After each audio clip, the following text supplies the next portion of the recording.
Good afternoon, ladies and gentlemen. I am Sabariyaz, PhD scholar from Department of Zoology, Government College University, Faisalabad. I warmly welcome all of you on the 6th International Conference on Applied Zoology 2023 on behalf of Organizing Committee ICAZ. Good afternoon, ladies and gentlemen. I will be the moderator of the session, which include talks from the field of physiology, microbiology, cancer biology, and drug discovery. Now let's start our session with the talk of our first speaker, Dr. Ambreen Shaheen from UOB. She will be talking on the spatial modeling of cutaneous leishmaniasis in goiter and understanding current uprising trend of the disease. Please, Dr. Ambreen Shaheen. Bismillahirrahmanirrahim. Assalamu alaikum, ladies and gentlemen. And this is Dr. Ambreen Shaheen from University of Balochistan, Department of Zoology. Today I'm going to share my research on cutaneous leishmaniasis disease in Quetta city. I will talk about geospatial modeling of disease and some current uprising trends for this disease. So here you can see some cutaneous leishmaniasis lesions on the face and on hand, and which shows that the most exposed areas of our body are more prone to this disease. So here you can see the culprit who is responsible for these lesions, and it is not of course mosquito but the sandfly. And you can see the size proportion difference between the mosquito and the sandfly, where the sandfly is far smaller than the mosquito, and mosquito is appearing like a giant before this vector. And that is why rearing this vector in captivity or even collecting this vector is quite difficult task. So from this vector, which is sandfly, once the female infect the human blood, a parasite, a leishmania parasite in a promastigote stage goes inside the human blood into the macrophages, where it converts from promastigote to amastigote stage. And in here you can see these parasites in the other picture. So our research objectives were mainly to determine the frequency of current cases of leishmaniasis in Quetta city and their correlation with age, gender, ethnicity, and number of lesions and type of lesions, and also the identification of time of year which has the highest risk of leishmania infection, and most importantly the identification of hotspot for the vector indirectly through the cutaneous leishmaniasis cases. So the methodology we applied here was, of course, designing a questionnaire for the patients who were approaching the hospitals, different big hospitals of Quetta city, where the health department helped us a lot, providing us opportunity to work there. And also the geography department also helped us for geomapping, and most importantly the patients helped us a lot by providing their coordinates, sending their coordinates from their residing places through their mobiles. Even the people who were whom we call the laborers were also quite helpful, and they sent us their geographical coordinates from their residing places. So we done some microscopy, and here you are seeing again the parasite, the leishmania parasite. And here is all our data, where we done some geomapping of cutaneous leishmaniasis disease or the cutaneous leishmaniasis patients from all over the Quetta city.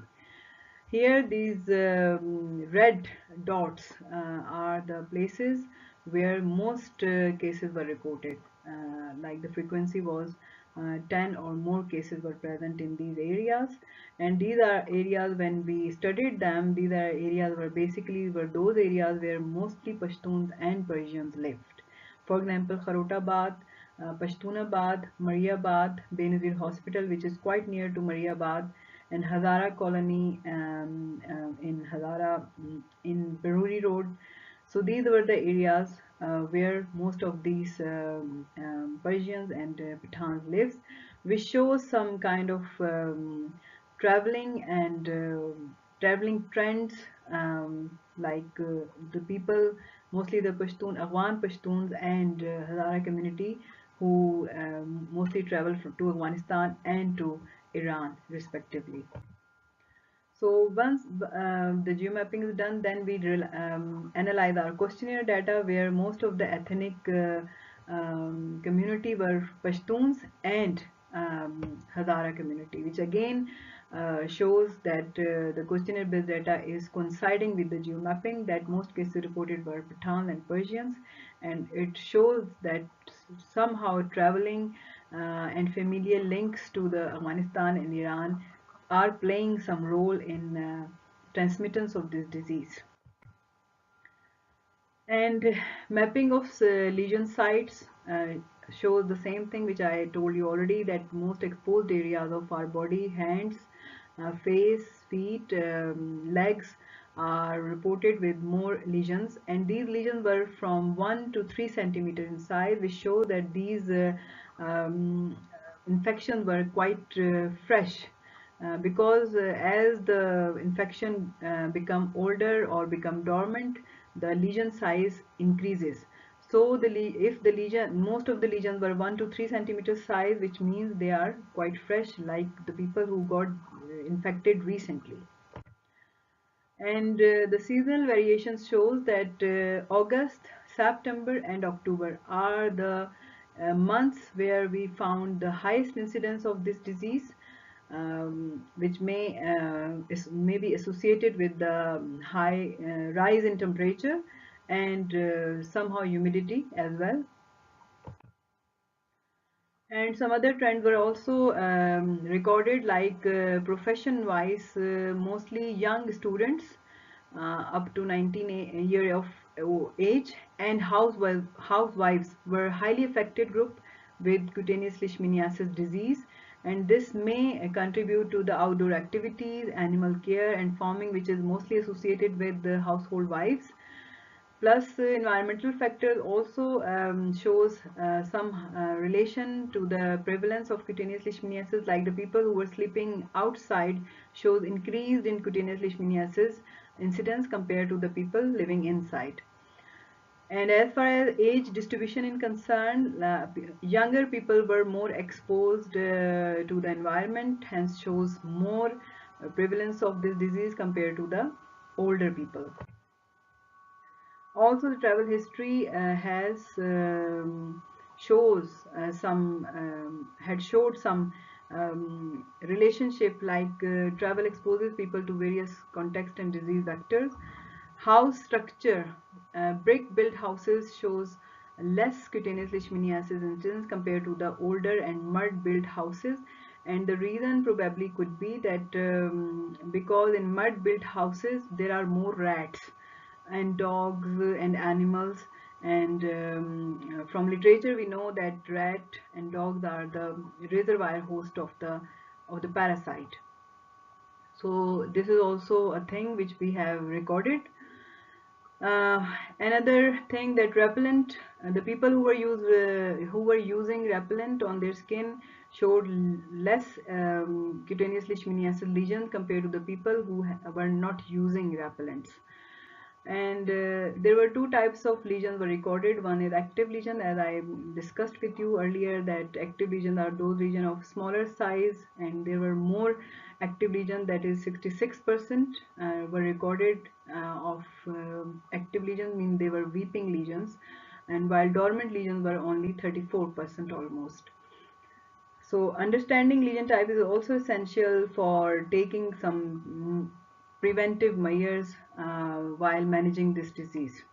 And of course, presence of animals has to do a lot with the prevalence of this disease, like the houses with more rats, more dogs and cattle showed higher prevalence of cutaneous leishmaniasis compared to the houses where no such reservoir hosts were present. Thank you for your attention, and I hope I'm in, no, it's 9 minutes, of course. Thank you. Thank you very much, Dr. Amreen Shaheen, for your informative talk. Now, I would like to invite Dr. Sabah Farooq from AIOU She will present her work entitled Development of Serum Plate Agglutination Antigen using Mycoplasma glycepticum field isolate. Please, Dr. Sabah Farooq.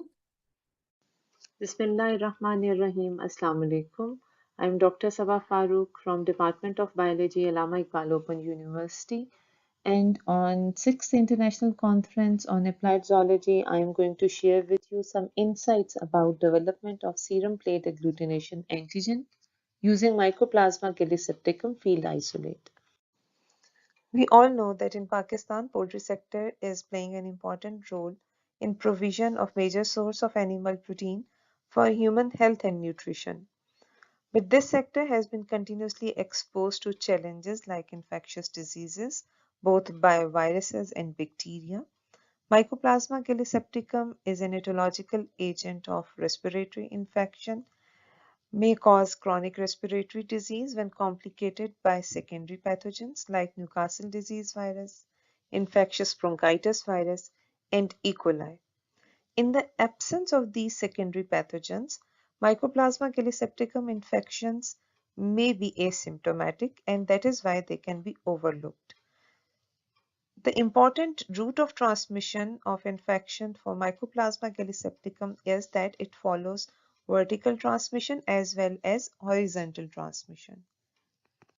Vertical as well as horizontal transmission of infection in layer and breeder flocks cause huge economical losses due to poor hatchability and decline in egg production. That is why early detection of infection is of prime importance to adapt preventive approaches or therapeutic approaches. Preventive approach is based upon early screening of infection to reduce the spread of infection within flock. Therapeutic approach is based upon reducing the clinical manifestation of disease to reduce mortality and morbidity within the flock. Early screening of infection is done by using serological assays that include serum plate agglutination assay and enzyme-linked immunosorbent assay. It is important to mention here that screening tests are meant to assess the probability of disease within the flock. These tests are not meant to confirm the presence of disease in the flock. For this purpose, confirmatory tests may be used to diagnose the disease. The present study was designed with the objective to develop Mycoplasma glycepticum antigen for serum plate agglutination antigen, as presently used antigens are commercially available and imported antigens which may not be compatible to the circulating Mycoplasma glycepticum strains. In addition, to assess the sensitivity and specificity for the antigen, in-house developed antigen to be used as a replacement of imported antigen.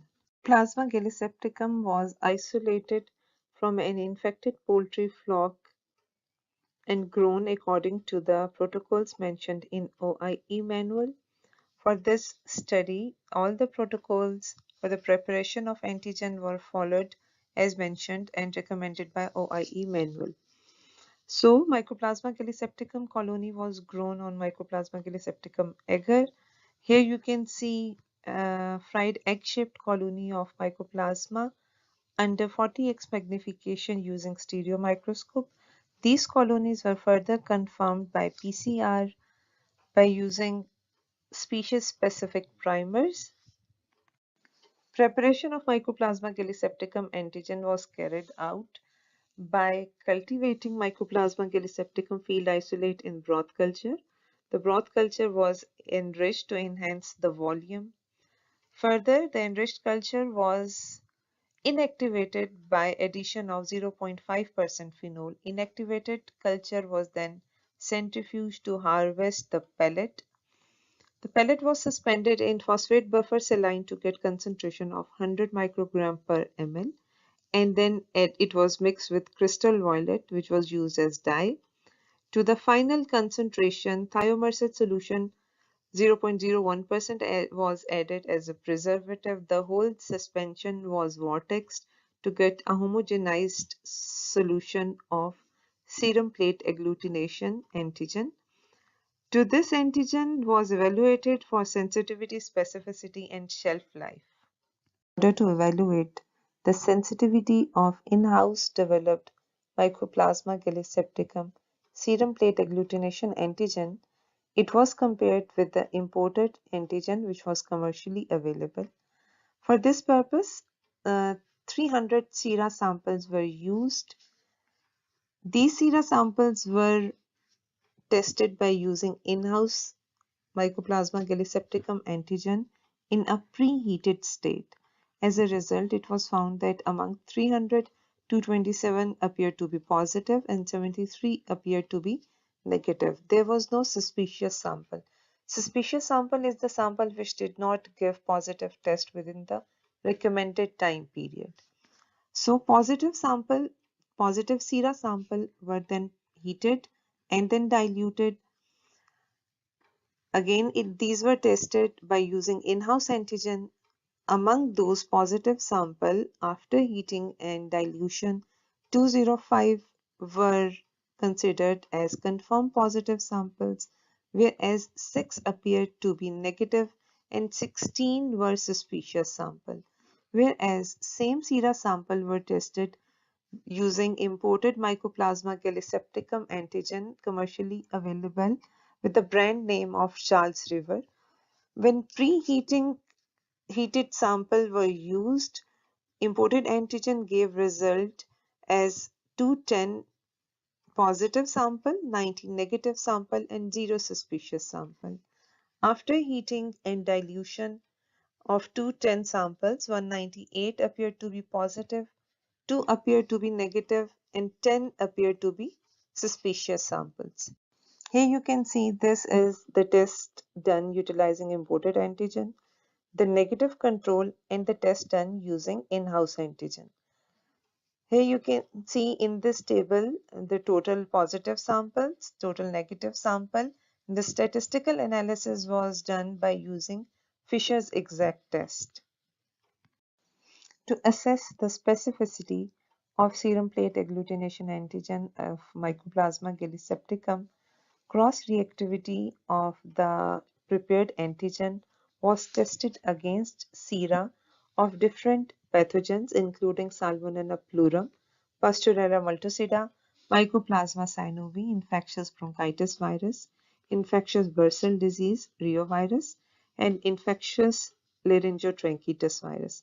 All these sera were commercially available and were repeated utilizing 15 sera at a time for each respiratory pathogen. For shelf life confirmation, non-positive sera of Mycoplasma gallisepticum were tested against in-house prepared Mycoplasma gallisepticum antigen after every 14 days interval for 4 months, and antigen stably detected agglutinating antibodies against Mycoplasma gallisepticum for about 4 months time period. So we can say that development and standardization of SP antigen using local field isolate of Mycoplasma gallisepticum can provide us an opportunity to replace imported antigen and to facilitate the provision of cheap antigen to local poultry farmers. In addition, the closer compatibility of local isolate may be beneficial for screening of prevalent strains of Mycoplasma gallisepticum that will result in offering low probability of false negative reactions in the screening test.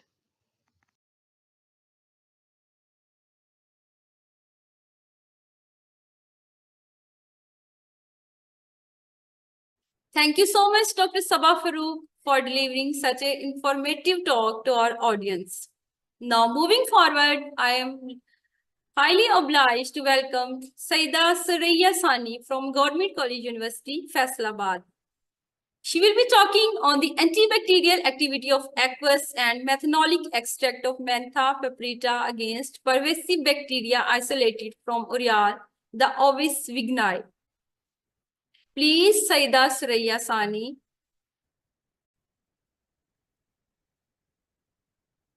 Bismillahirrahmanirrahim. I am Saida Suraya Sani from Department of Zoology, Government College University, Faisalabad. Topic of my presentation is antibacterial activity of aqueous and methanolic extract of Mentha piperita against pervasive bacteria isolated from Ureal, the Ovis vaginae. Bacteria have become resistant as a result of prolonged use of traditional antibiotics, which have a wide range of effectiveness by having toxic or growth inhibitory effects on their target organisms, making the traditional antibiotics essentially ineffective. Pathogenic bacteria are those causing health problems and enter the body through food, water, saliva, air, and other body fluids. These bacteria produce colonies that are opaque, brown, and translucent.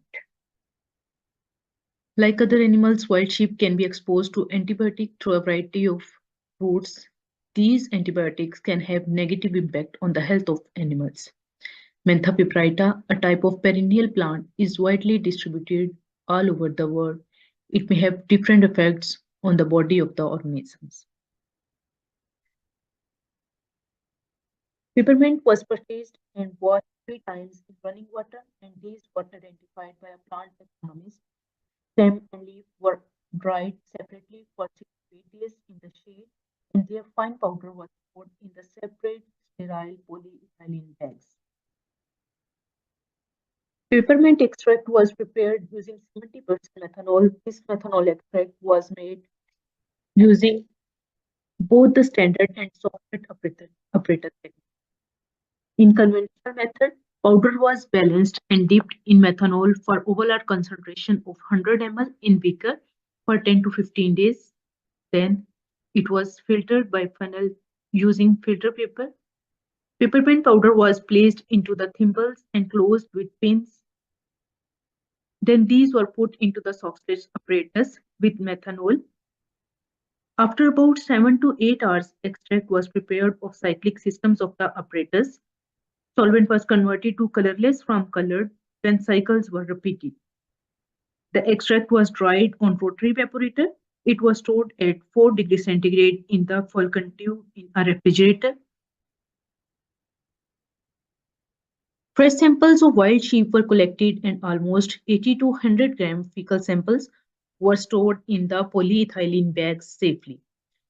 Cotton swabs were used to collect the bacterial samples from the skin. Selective media like McConkey agar, citramide agar, and different kind of media were used for the isolation of Escherichia coli, Pseudomonas aeruginosa, and different bacteria. Salmonella typhimurium clonies on SS agar emerged as black color. This bacteria can't ferment the lactose and create a hydrogen sulfide gas, thus appearing as pale with black centers. Pseudomonas aeruginosa is commonly an encapsulated, gram-negative, and rod-like bacterium. Escherichia coli is rod-shaped, dark pink in color, and similarly, lactose-fermenting clonies are surrounded by dark pink area. Salmonella aureus is a gram-positive bacterium that appeared in cluster cocci form and stained purple with gram stain. Here are different inhibition zones towards the Mentha piperita leaf extract prepared by conventional and sock slit methods. When we compare the results of Mentha piperita against leaf extract, which was prepared by both conventional and sock slit method, Salmonella typhimurium, Salmonella aureus showed highest zone of inhibition about 16 mm in diameter towards leaf extract prepared by the conventional method. This means these bacteria are more susceptible as compared to the other tested bacterial strains, while in case of leaf extract prepared by sock slit method, Salmonella typhimurium showed 18 mm in diameter zones of inhibition among all the bacterial strains. And when we compare the results of peppermint stem extract, which was prepared by both conventional and sock slit method, Pseudomonas aeruginosa showed highest zone of inhibition about 17 mm in diameter towards stem extract prepared by the conventional method. Pseudomonas aeruginosa remained more susceptible as compared to the other tested bacterial strains, while in case of stem extract prepared by Soxhlet method, Staphylococcus aureus showed highest zone of inhibition among all the bacterial strains. Different concentrations of peppermint stem extract were used to determine the minimum inhibitory concentrations. At first, two dilutions with concentrations of 0.05 and 0.1 mg per ml, growth of all tested bacterial strains were inhibited completely. There were no inhibition zones. At 0.2 mg per ml, there were 14 and 12 mm diameter zones of inhibition against Staphylococcus aureus and Salmonella typhimurium, respectively. But Escherichia coli and Pseudomonas aeruginosa remained resistant. But when the concentration was increased to 0.4 mg per ml, there were 12 mm inhibition zones for Escherichia coli and P. aeruginosa, and further at 0.6 mg per ml, 17 mm inhibition zones against Staphylococcus aureus and Salmonella typhimurium. At the level of 1 mg per ml, then Salmonella typhimurium becomes much more susceptible to extract and showed highest zones of inhibition of 20 mm, and there were inhibition zones of about 12 mm in diameter against Escherichia coli. Like stem extraction, all the tested bacterial strains didn't show any inhibition zone and were resistant at concentration of 0.5 and 0.1 mg per ml of leaf extract. And when the concentration was increased to 0.6 mg per ml and 1 mg per ml, which produced highest zones of inhibition of 16 mm and 17 mm diameter against both Staphylococcus aureus and Salmonella typhimurium.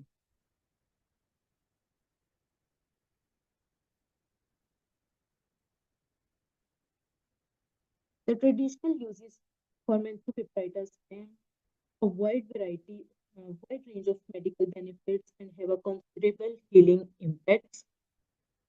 Menthopiprita plant extract has antibacterial action against Staphylococcus aureus and Salmonella typhimurium and Escherichia coli. Finally, it can be said that menthopiprita's chemical constituents should undoubtedly be used to treat a variety of bacterial illness. Thank you so much.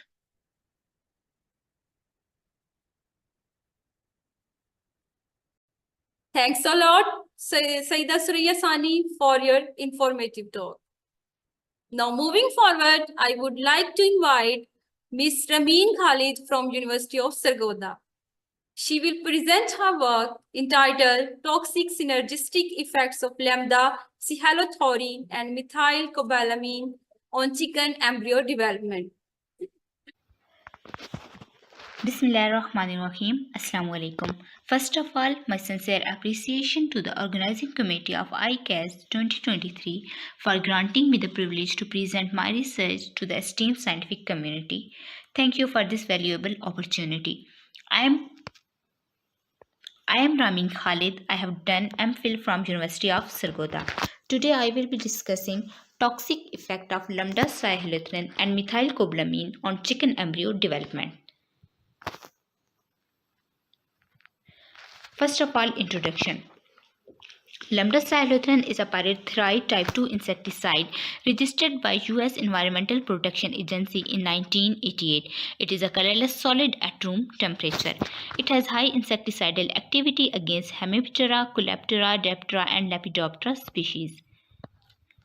Lambda cyhalothrin interfere with nervous system functions by disrupting sodium-gated channel. Its main target is the neuromuscular junction, which transmit brain signal.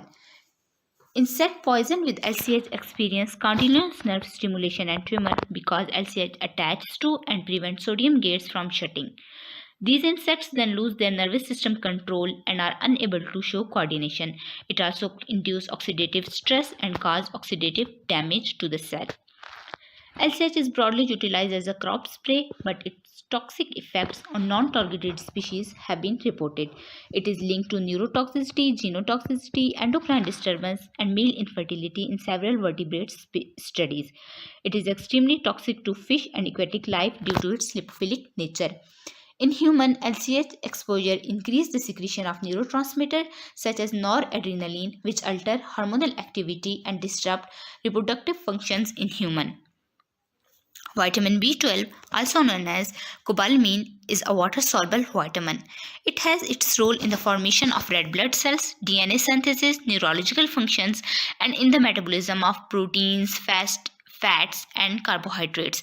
Few reports of adverse consequences related to usage of vitamin in the medical literature have been reported. Supplementing with vitamin B12 can have negative impacts. Cancer risk has been associated with the use of B-complex vitamins.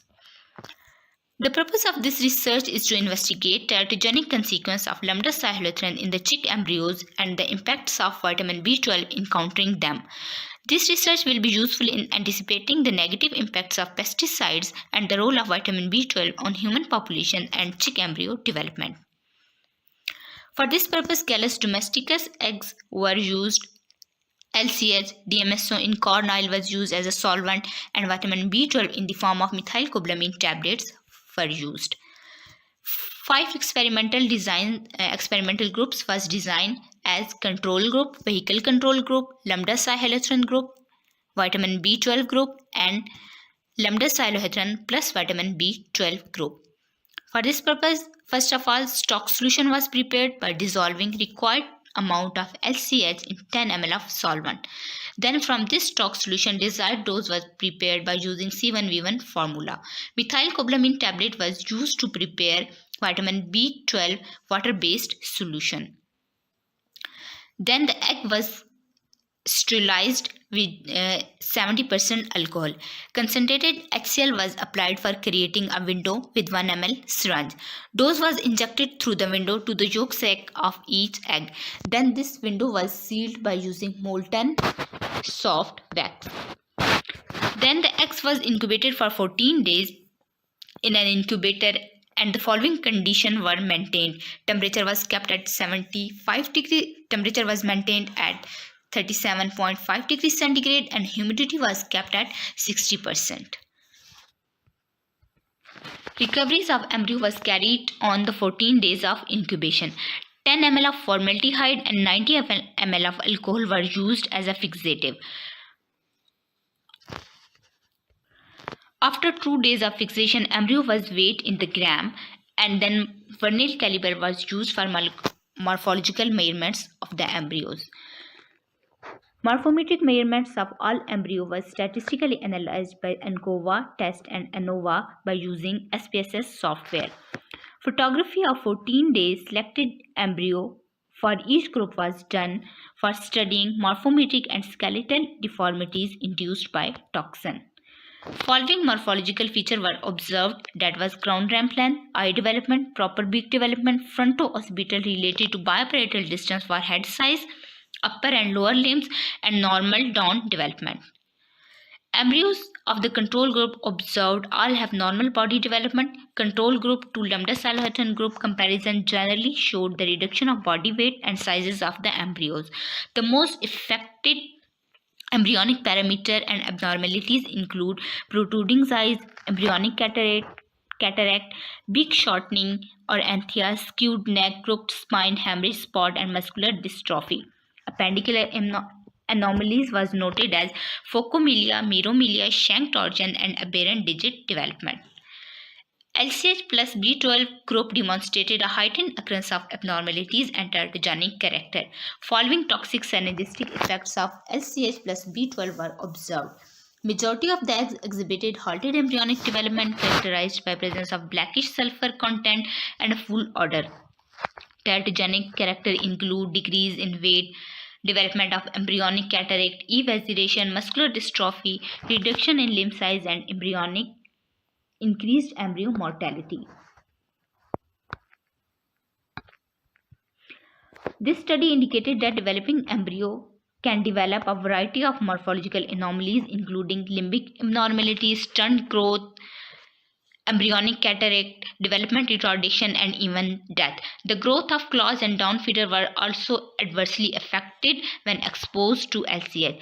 These findings are in line with the finding that indicated that LCH exposure deplete protein by causing necrosis of cellular functions. Additionally, embryonic tissues lose their ability to differentiate and are metabolically unable to break down the insecticide and eliminates its byproduct, as well as combat the reactive oxygen species produced by insecticide exposure. Our results are also in conformity with the finding of Bhaskar. Contrary to initial hypothesis, the combination of LCH and vitamin B12 resulted in enhanced teratogenic defects, suggesting a toxic synergistic effect. There were no protective impacts of methylcobalamin as an antioxidant, as it was used as a rescuing agent against LCH, but instead contributed to exacerbation of development abnormalities. The medical literature contains few reports of side effects linked to the usage of vitamin B12. The precise mechanism underlying the toxic synergism between LCH and vitamin B12 remain unclear. It is conceivable that the interaction between these two substances disrupt critical pathway involved in embryonic development. Further investigations are necessary to elucidate the precise molecular mechanism and the metabolic process involved in this interaction. These findings suggest that amine population is at high risk of showing development abnormalities when exposed to LCH alone or in a combination of LCH plus B12. Moreover, healthcare providers should be cautious with the supplementation of vitamin B12 in areas where lambda-cyhalothrin is being used as an insecticide in farmland and in household. Thank you. Thank you, Dr. Ms. Ramin Khalid, for your informative talk. Now, I would like to invite Ms. Rabia Naz from UAS. She will be talking on the physiochemical analysis and prevalence of Salmonella and Shigella in Tehsil Chishtiya, District Bawalnagar, Punjab, Pakistan. Please, Ms. Rabia Naz. Thank you, Ms. Rabia Naz, for your wonderful talk.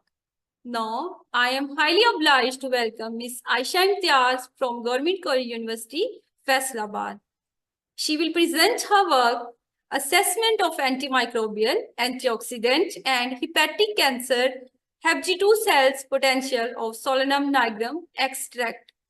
Please, Ms. Aisha Imtiaz. Assalamu alaikum. I am Aisha Imtiaz from Department of Zoology, Government College University, Faisalabad. Thanks to 6th International Conference on Applied Zoology for providing me the platform to present my research work entitled Assessment of Antimicrobial, Antioxidant, and Antihepatic Cancer Potential of Solanum nigrum extract. Let me introduce you to the topic. As you all know that pathogens have built resistance against antibiotics, and scientists are somehow forced to concentrate upon finding newer and better antimicrobial substances. From 1940 to 2002, approximately 54% of anti-cancer drugs were based on natural products. That highlights the importance of using natural products in formulating drugs. Various other medicines are formulated against cancer, hypertension, and migraine by exploiting natural products. Medications of herbal origin may be a viable treatment for the current liver issues due to their safety, accessibility, affordability, and environmental friendliness. Around 80% of people worldwide rely on medications that contain substances from plants. Fever, discomfort, hepatitis, and inflammation were all treated using only traditional approaches using Solanum nigrum. The third most prevalent cancer-related cause of death worldwide is liver cancer, which accounts for around 95% cases of hepatocellular carcinoma. Liver cancer is the second leading cause of cancer-related fatalities in China and the third most deadly malignancy overall. Solanum nigrum is enriched with anti-inflammatory, antioxidant, diuretic, hepatoprotective, antitumorigenic, and antipyretic properties. Apart from being a nutritious vegetable, S. nigrum has been used for managing epilepsy, jaundice, some eye infections, discomfort, ulcer, inflammation, and diarrhea. Proceeding towards the aims and objectives set forth for this research includes performing phytochemical analysis for Solanum nigrum extract to assess the antibacterial efficacy of S. nigrum extract against certain selected bacterial and fungal strains, to examine radical scavenging activity of S. nigrum extract, and to check cytotoxic potential of S. nigrum extract on hepatic cancer using HepG2 cell line. The plant S. nigrum was first collected and then shade dried, and then it was subjected to Soxley extraction using methanol as an extract. The obtained extract was further concentrated by using rotary evaporator, and then the finally obtained extract was subjected to phytochemical analysis for determining whether saponins, tannins, steroids, flavonoids, and alkaloids were present. And so at the next step, the screening was done for the antimicrobial, antioxidant, and antiproliferative properties activity of Solanum nigrum. The antimicrobial activity was determined by using agar-Valdivieson method, and then MIC was determined. The antioxidant activity was determined using DPPH and ABTS assays, and the antiproliferative potential of Solanum nigrum was determined through MTT assay. The results are shown here, showing the mean zones of inhibition of S. nigrum. Gentamicin was used as a positive control against selected bacterial strains shown over here. And you can see over here that the maximum activity is by Pastorella maltosida. Pastorella maltosida is the most susceptible against Solanum nigrum. The results are graphically shown here. Mean zones of inhibition of S. nigrum against selected fungal strains are also shown here, and it shows that Fusarium avinaceum is the most susceptible. Whereas here, as you can see graphically, that Fusarium brachygibosum did not show any kind of mean zone of inhibition. Percent inhibition of S. nigrum and ascorbic acid is shown over here in the DPPH assay. S. nigrum exhibited an IC50 value of 131.798 microgram per ml, whereas in ABTS assay, 138.7 microgram per ml. According to the MTT assay, IC50 determined was 79.62 microgram per ml, and the cytotoxicity of Solanum nigrum against Hep2 cell line is graphically shown here in figure 5. So based on all these results, we can conclude that S. nigrum is highly enriched with bioactive molecules, and due to which it is an effective antimicrobial, antioxidant, and antiproliferative plant. As Solanum nigrum is most potent against F. avinaceum, it can be used to cure fusariosis in cereal crops. Infection by F. avinaceum causes 100% yield loss. Among bacterial strains, P. maltosida was the most susceptible against S. nigrum, so S. nigrum can be employed to formulate medications for the treatment of fowl cholera, hemorrhagic septicemia, and various metastatic infections. It is therefore recommended to carry out in vivo studies checking the effect of S. nigrum individually in animal models for various ailments caused by the said bacterial and fungal strains. Thank you for lending me your ears. Thank you, Ms. Aisha Imtiaz, for your interesting talk. Now, I warmly welcome Ms. Narjis Naheed from MNSAUM. She will talk balancing technological progress and environmental responsibility in the 21st century, a call to the action against climate change. Please, Ms. Narjis Naheed. To everyone. First of all, I would like to thank you, the organizing committee of ICAZ-2023, for providing me an opportunity to share my research with scientific community. My name is Nargis Naheed. I am working as the PhD scholar at Department of Zoology, Wildlife and Fisheries, Muhammad Nawaz University of Agriculture, Multan. Today, my topic is balancing technological progress and environmental responsibility in the 21st century, a call to action against climate change. Climate change is posing a serious threat to human health as well as reproduction in the contemporary era. According to United Nations, climate change refers to long-term shifts in temperature and weather patterns. This shift may be natural, but since the 1800s, human activities have been the main driver of climate change, primarily due to the burning of fossil fuels, which produces heat-trapping gases. There are two main causes, that is natural and artificial, of climate change. In natural climate change, are the causes such as solar radiation, which is the Earth's atmosphere. Some of radiation is reflected by the Earth's atmosphere, and most of the radiation is absorbed by the Earth's surface as we are warming it. A portion of infrared radiation escapes the Earth's surface and goes back into the space. Some of the infrared radiation is trapped by the greenhouse gases, in which the atmosphere, which causes Earth's surface and lower atmosphere is to warm. The other artificial activities that causes climate change are human activities. Human activities such as burning of fossil fuels for transportation and electricity generation are increasing the concentration of greenhouse gases in the atmosphere. The greenhouse gases are of four types: carbon dioxide, methane, chlorofluorocarbon, nitrous oxides. Carbon dioxide concentration in the atmosphere is currently 40% higher than it was when industrialization began. And greenhouse gases are the main causes of the climate change that destroy the environment on the Earth's surface. Air pollution directly or indirectly damage the climate change by using the fertilizer, livestock production, and certain industrial processes that release fluorinated gases. According to World Health Organization, more than 6.5 million people die due to air pollution every year. Deforestation is the permanent removal of trees to make room for something beside forest. According to World Resource Institute, there was a 12% increase in the loss of primary tropical forest from 2019 to 2020. Industrial processes includes heavy direct energy related carbon dioxide heavy emissions for industry, as well as indirect carbon dioxide emission from the electricity and heat for industry. There are many effects of any climate change that directly and indirectly destroy the construction as well as the earth atmosphere.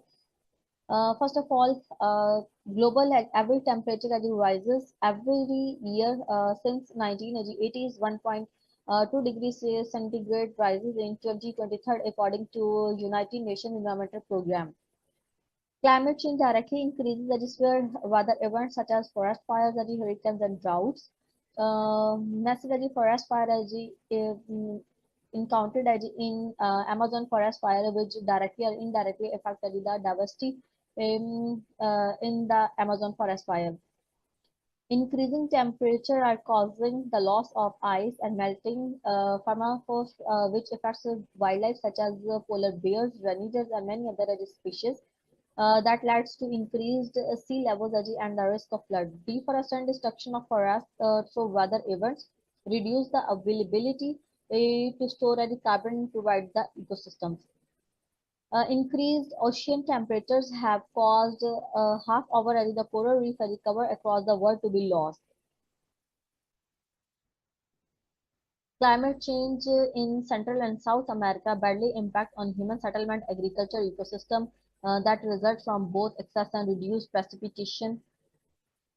In Asia, countries like Iran is mostly arid and semi-arid, with deserts making up at least 25% million hectares of the country's area. Iran is experiencing unprecedented climate-related problems such as drying of lakes, river, dust storms, and record-breaking temperatures, droughts, and floods. Effect of global warming on South Asia and Pakistan. In Pakistan, flood in 2022 affect mostly water resources, agriculture, health, coastal areas, forest area, and species and natural areas. Moreover, earthquakes, hurricanes in Pakistan, Afghanistan, India, Bangladesh, and Sri Lanka also affect due to climate change. Same as the global and regional risk for increasing the level of carbon dioxide concentration in the world. In North America, risk due to water resources with consequences for ecosystem, reduced surface water availability, same as food insecurity and coral reef ecosystem degradation due to coral bleaching in Central and South America. In Africa, risk of malnutrition and livestock and fisheries destruction due to climate change. In Europe, risk to people, economies, and infrastructure due to coastal and flooding. Same as in small islands, lots of terrestrial, marine, and coastal biodiversity and ecosystem services due to the effect of climate change. In Australia, degradation of tropical shallow coral reefs and associated biodiversity and ecosystem service value. Loss of human and natural ecosystems in low lying coastal areas due to sea rise level. In Asia, urban infrastructure damage as well as biodiversity loss reduce the ocean sea level that rises due to the global warming. There are solutions and mitigation to control the effect of climate change. First of all, climate resilient development. According to Intergovernmental Panel on Climate Change, CRD is a process of implementing greenhouse gases mitigation and adaptation options to support sustainable development for all. Same as there are two pathways like mitigation and adaptation. Adaptation and mitigation, globally responsible is a process that is known as mitigation. Mitigation reduces emission worldwide, and there are two solutions like energy efficiency and conservation to control the climate change issue. Same as renewable energy resources, sustainable transportation, improved fuel and electric vehicles, carbon sinks, reduced air travels, improved industrial processes are used to get the rid of climate change issue. In adaptation way, change in land use, afforestation, implementing reforestation that increases the plantation in our country as well as global that reduces the chances of climate change issue. In this regard, 10 billion Trees Tsunami project that is launched by former Prime Minister of Pakistan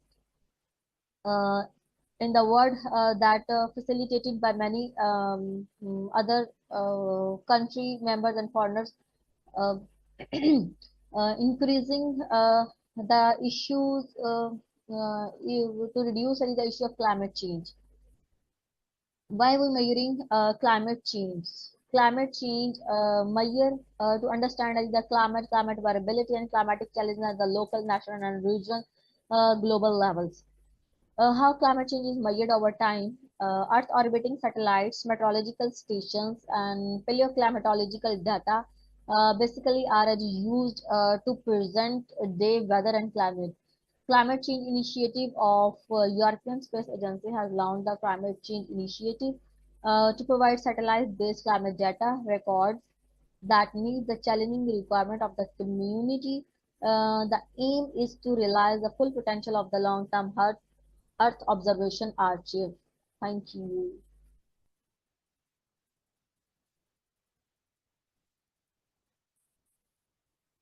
Thank you, Ms. Narjis Nahir, for your wonderful talk. Now, I would like to invite the second last speaker of this session, Ms. Aisha Tabassum from UAE Khan. She will be talking on the topic from farm to table, investigating methicillin-resistant Staphylococcus aureus in milk samples. Please, Ms. Aisha Salim. Assalamu alaikum. First of all, I would like to thank the organizing committee of ICAZ for providing us the opportunity to share our research work with the scientific society. Myself, Aisha Tabassum, student of MPhil Zoology from the University of Agriculture, D.I. Khan. Today I am here to present my research work entitled as From Farm to Table Investigating Methicillin-Resistant Staphylococcus aureus in Milk Samples. Now moving toward the table of content. So table of content include introduction, objectives, materials and methods, results, conclusion and references. Today we will explore the methicillin-resistant Staphylococcus aureus from milk samples. Now, what is Staphylococcus aureus? Staphylococcus aureus is a type of bacteria. It stands gram-positive. It is non-moving, small, round-shaped or non-motile cocci. It founds like a grapes, like a cluster. That's why these are known as coccus or Staphylococcus. Staphylococcus. Staphylococcus is a genus of bacteria that includes more than 30 species. Many are harmless. They are found on skin, mucous membrane of humans and animals. Methicillin-resistant Staphylococcus aureus is a disease-causing bacteria that has developed resistance to an entire class of antibiotics, including penicillin, methicillin, amoxicillin, and oxacillin. MRSA is responsible for skin infections, pneumonia, food poisoning, toxic shock syndrome, and blood poisoning. Now moving toward the hypothesis statement. Milk utilized in Dera Ismail Khan city contains the isolation of antibiotic-resistant Staphylococcus aureus. Now, moving toward the main objectives of our research work. The objective of the study was to isolate and identify Staphylococcus aureus from cows and buffaloes' milks and estimate their occurrence. To investigate and compare the physiochemical parameters of milk sample collected from cows and buffaloes. Now, moving toward the next one, the purpose of the study was to find out the prevalence and antimicrobial resistance of Staphylococcus aureus isolates, which were isolated from raw milk collected from dairy farms in Diyai Khan and Bannu. Our research work consists of two steps, physiochemical analysis, and the second one is microbial. Physiochemical analysis. Physiochemical analysis done by using lactose meter. Lactose meter is a device that is used to measure the physiochemical components of milk such as casein, density, temperature, etc. Now, next step is microbial analysis. Microbial analysis was done through several steps. The step 1 include growth on mannitol salt agar. Mannitol salt agar is a specific agar that gives yellow colonies of Staph aureus after 24 hours of incubation. The next one is step is growth on blood agar. Colonies of Staph aureus that was cultured in mannitol salt agar were shifted into the blood agar for checking their hemolytic activities. The next one step is gram staining.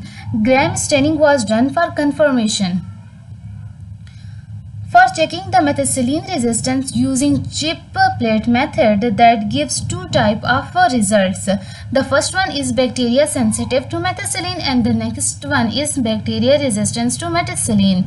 Antibiotic susceptibility testing is performed to determine the antimicrobial resistance profile of isolation MRSA stains that helps guide appropriate treatment options.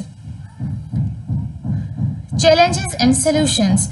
Highlight the challenges in detecting MRSA in milk, low bacterial load in contaminated milk, presence of inhibitory substance in milk affecting detection method, variability in MRSA strains and their resistance pattern.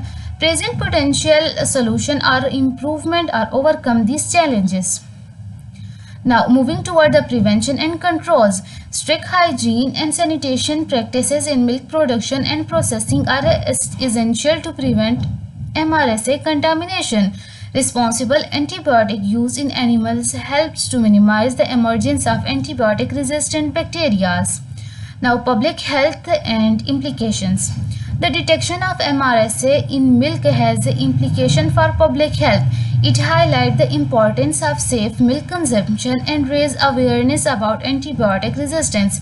Economic impact. Cost related to health care and loss of milk productions. Now the next one is prevention and control strategies.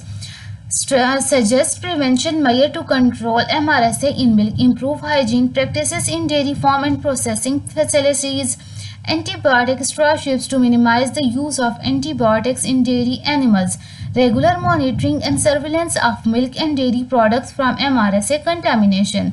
Now, statistical analysis. The recorded data was processed through analysis of correlation, ANOVA software and other MS Excel sheets.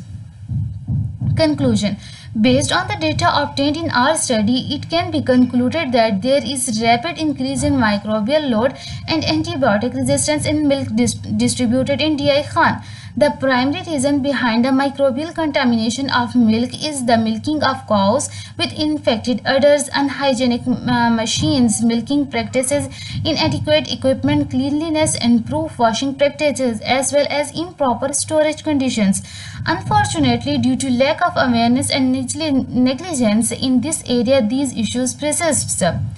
To address this problem and establish India as the world's largest producer of high-quality milk, it is critical to focus on improving animal health, reducing use of antimicrobial in animal husbandry, implementing regulation to limit antibiotic use in animals, and adopted modern technologies. The World Health Organization has realized a comprehensive report, 29 potential solutions to these problems. Now, recommendations. Now, what our recommendation? Strict hygiene should be implemented in the farms by creating awareness among the farms workers, manager, and attendants regarding transmission of zoonotic importance and control and prevention strategies of these diseases, and dispensing of non-prescribed drugs and indiscriminate use of antibiotics should be avoided. Moreover, further studies on molecular characterization and sequencing of mRNA should be conducted by targeting other important genes in addition to the targeted gene in the study area at large in the country. Thank you so much for your attentions. Thank you, Ms. Aisha Tabassum, for delivering such an informative talk to our audience. Now, I would like to invite the last speaker of this session, Ms. Sania Bashir from Government College University, Faisalabad. She will talk on the topic of nutritional management for the intestinal health and production performance with novel amino acid mixture to mitigate heat stress in broilers. Please, Ms. Sania Bashir.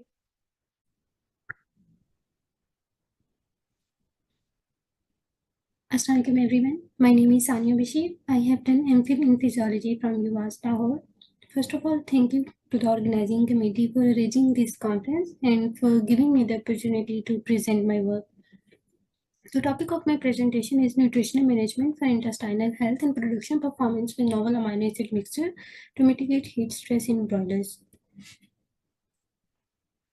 First of all, we have to know what is heat stress. Heat stress is basically the consequences of negative balance between heat production and heat energy absorption by the animal body. The problems related to heat stress will become more common in the near future, especially in our region due to global warming and climate change. Broilers' internal body temperature normally ranges from 40.6 degrees centigrade to 41.7 degrees centigrade. The major reason of high basal body temperature is that broilers lack the sweat glands and have high metabolic energy. Therefore, the poultry production is most affected by high temperature than other livestock industries. Threonine amino acid is used in the corn-based soybean meal of broilers. It is the third limiting amino acid after methionine and lysine. Heat production disturbs the intestinal permeability and causes leaky gut syndrome. It also reduces the mucin secretion and ultimately absorption of nutrients. Heat stress declines food consumption, growth rate, and the meat production as well. Threonine has the properties to reverse the harmful effects of heat stress by improving intestinal integrity and by synthesis of glycoprotein mucin in the intestine. The treatment of problem is heat stress has become the significant challenge to the global poultry industry and harms the health of broilers. Dietary threonine supplementation reduces the harmful effects of heat stress on the GIT, but the data regarding the concentration of dietary threonine is variable, so the study was designed to manage the optimum dose of dietary threonine supplementation. The objectives of this study was the histomorphological analysis of the duodenal part of small intestine of heat stress broilers and analyze the gene expression of heat shock protein 70 and mucin 2. The experimental design consisted of 300 one-day-old chicks who were housed in a semi-controlled poultry shed for 42 days. These are equally divided into 6 groups. Each group had 50 birds. Group 1 was considered as a thermoneutral or control group. Other 5 groups were treatment groups. The birds of thermoneutral groups were fed with readily available commercial corn-based diet and were housed at the temperature of 26.7 degrees centigrade, while the other 5 treatment groups were treated with cyclic heat stress of 35 degrees centigrade for 8 hours. The experimental diet was formulated according to the NRC recommendation with consecutive increase of 25% threonine for each group. The details are listed here. Then birds were slaughtered on the day 42 according to the protocol, and the duodenum samples were collected for histochemistry. The methodology consisted of histology and the gene expression analysis. village height, village width, creep depth, surface area were measured after staining the histology slides with hematoxylin eosin stains. And for the goblet cell count and differentiation, combined LCN and blue periodic acid chip staining protocol was used.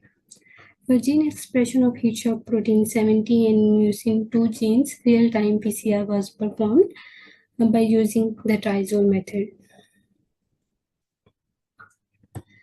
These are the statistical results of each group. One way ANOVA was used for the analysis of group mean, and for the significant results, differences among the groups were compared by using Tuckey's post-hoc test and Duncan test with a significant level of 0.05.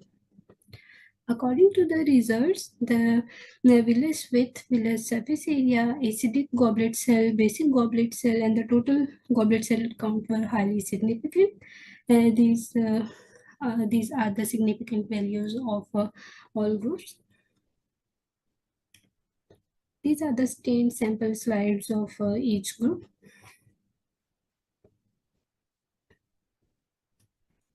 These are the statistical results of gene expression of heat shock protein 70 and the MUC2, which are highly significant.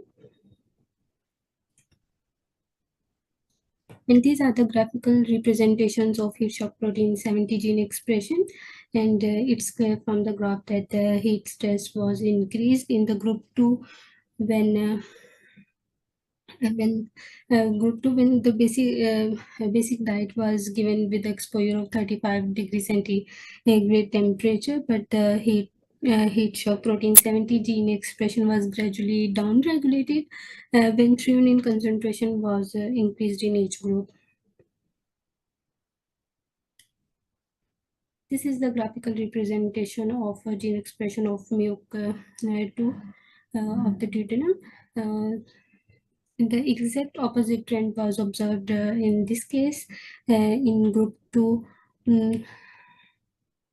This is the group 2 gene expression. In group 2, MUC2 gene expression was down-regulated due to the heat stress, but then with the increase of threonine concentration, the MUC2 gene expression was significantly upregulated. It's concluded that dietary threonine supplementation significantly reduced the harmful effects of heat stress on the intestine of broiler.